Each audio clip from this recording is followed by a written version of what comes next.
Hello everyone, welcome to art creation. இன்றைக்கி நம்மளோட சேனலில் ஹெல்த்தியான சூப்பரான ரெசிபி ஒன்று தான் உங்களுக்கு சொல்லி காட்ட போகிறேன். சிறுநீரக பிரச்சனைகளுக்கு உடனடியாக தீர்வு கொடுக்கக்கூடிய சாரணக்கீரை சில பேர் பருப்போடு சேர்த்து சமைப்பாங்க, சில பேர் மசியல் செய்வாங்க. நான் இன்றைக்கி சாரணக்கீரையில் குழம்பு எப்படி பண்ணுறதுன்னு உங்களுக்கு சொல்லி காட்டுறேன். ஃபஸ்ட்டாக சாரணக்கீரையை இந்த மாதிரி உடச்சி எடுத்துக்கோங்க. இதை விட குட்டியாக உடச்சி எடுத்தாலும் பரவாயில்ல, நான் இந்த மாதிரி உடச்சி எடுத்திருக்கேன். இதை ஃபஸ்ட்டு வாஷ் பண்ணிடலாம். இந்த மாதிரி வாஷ் பண்ணி பழுத்த கீரையெல்லாம் இல்லாமல் நல்லா க்ளீனாக எடுத்து வச்சுக்கோங்க. இப்போது குழம்பு பண்ணுறதுக்கு ஸ்டார்ட் பண்ணிடலாம். ஃபஸ்ட்டாக ஸ்டவ் ஆன் பண்ணாமல் நம்ம இந்த கீரையை கடாயில் போட்டுடலாம். எல்லா கீரையும் சேர்த்துக்கோங்க. இதில் தண்ணி இல்லாமல் நல்லா வடித்து எடுத்துக்கோங்க. அப்புறமா வெங்காயமும் ஒரு பூண்டும் கட் பண்ணி போட்டிருக்கேன். பச்சை மிளகாய் ரெண்டாக கட் பண்ணி போட்டிருக்கேன். அப்புறமா கொஞ்சம் தேங்காய் ஆட் பண்ணிக்கிறலாம். இதெல்லாம் போட்டுட்டு அப்புறமா நீங்கள் ஸ்டவ் ஆன் பண்ணிக்கோங்க. ஸ்டவ் ஆன் பண்ணிவிட்டு மிக்ஸ் பண்ணாமல் அப்படியே கொஞ்சம் நேரம் வச்சுருங்க. அது தன்னாலேயே சுருங்கி போயிடும். இது தண்ணி நிறைய இருக்கிற கீரைன்றதுனால நீங்கள் தண்ணி சேர்த்துக்க வேணாம். இதில் நீர்ச்சத்து அதிகமாக இருக்குது. ஸோ நீங்கள் தண்ணி சேர்த்துக்க வேணாம், ஆட்டோமேட்டிக்காக இதில் தண்ணி வந்துடும். இப்போ இது கொஞ்சம் கொஞ்சமாக வதங்கையில் கொஞ்சம் கொஞ்சமாக மிக்ஸ் பண்ணி விட்டுக்கோங்க. மிக்ஸ் பண்ணோன்னே அந்த கீரை கொஞ்சமாக போயிடும் வதங்கின உடனே. பாருங்கள், இந்த மாதிரி எடுத்துக்கோங்க.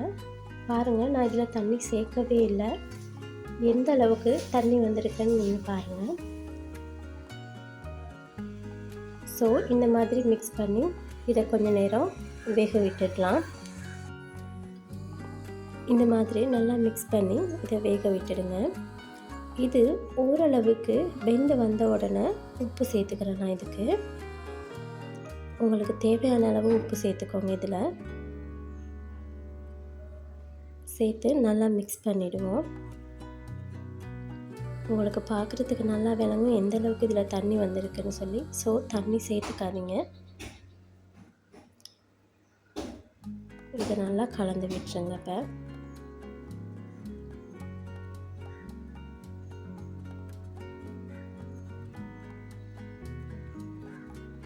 இப்போது இது அப்படியே வேகட்டும். இதுக்கு போடுறதுக்காக நாம் கொஞ்சம் தேங்காய் பூவும், அப்புறமா கடுகு கொஞ்சம், பூண்டு, அப்புறமா மஞ்சள் தூள், இது எல்லாத்தையும் எடுத்திருக்கேன். இதை மிக்ஸி ஜாரில் அரைச்சி எடுத்துக்கிறோம். அது இல்லாமல் கொஞ்சமாக மஞ்சள் தூள் சேர்த்துக்கிறோம். அதுக்கு சேர்த்துட்டு கொஞ்சமாக மிளகுத்தூளும், அப்புறமா தேங்காய் பால் தண்ணியாக இருக்கிற தேங்காய் பால் நான் தேவையான அளவு சேர்த்துக்கிறேன். உங்களுக்கு எவ்வளோ குழம்பு தேவைன்னு நினைக்கிறீங்களோ அந்தளவுக்கு சேர்த்துக்கோங்க. இந்த மாதிரி சேர்த்து மிக்ஸ் பண்ணிடலாம்.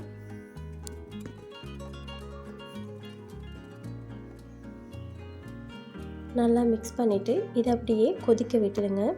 முக்கியமான விஷயம், கீரை சமைக்கும் போது எப்பயுமே மூட வேணாம்.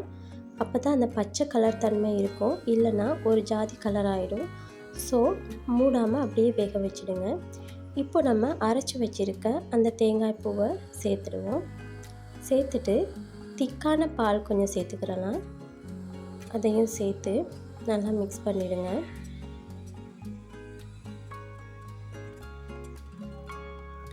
இந்த மாதிரி நல்லா மிக்ஸ் பண்ணிக்கோங்க. தேவைப்பட்டால் உப்பு கொஞ்சம் சேர்த்துக்கோங்க. எனக்கு கம்மியாக இருந்ததால் நான் கொஞ்சம் உப்பு சேர்த்துக்கிறேன்.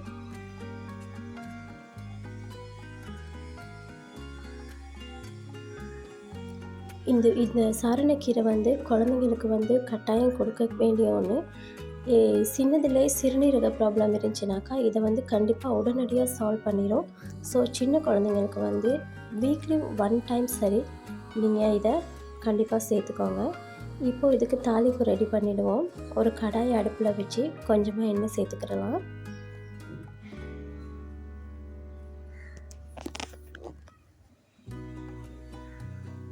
எண்ணெய் சூடானதும் கொஞ்சம் சீரகம், அப்புறமா கட் பண்ணி வச்சுருக்க வெங்காயம், 3 இல்லாட்டி 4 காஞ்ச மிளகாவை 2ஆக உடச்சி சேர்த்துருக்கேன். சேர்த்து இதை நல்லா மிக்ஸ் பண்ணிடுவோம். அப்புறமா கொஞ்சமாக பெருங்காயத்தூள் சேர்த்துக்கிறேன் நான்.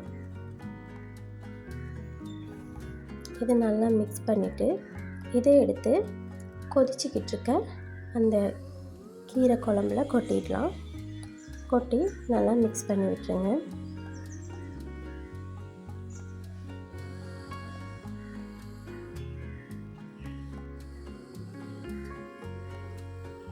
இப்போ இது ஒரு 2 நிமிஷம் கொதிச்சிச்சுனாக்கா அவ்வளோதான், சாரணக்கீரை குழம்பு ரெடி ஆகிடும்.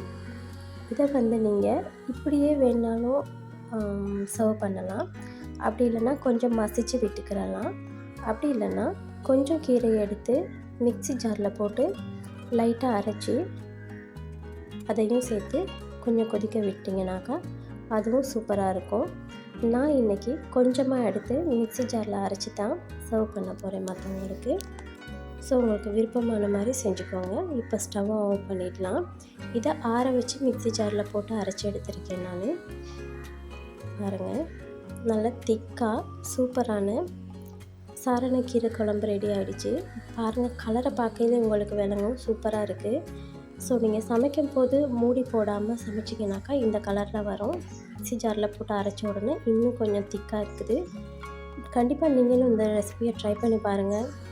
ட்ரை பண்ணி பார்த்துட்டு எப்படி இருந்துச்சுன்னு எனக்கு கமெண்ட்டில் சொல்லுங்கள். பிடிச்சிருந்துச்சின்னா லைக் பண்ணுங்கள்.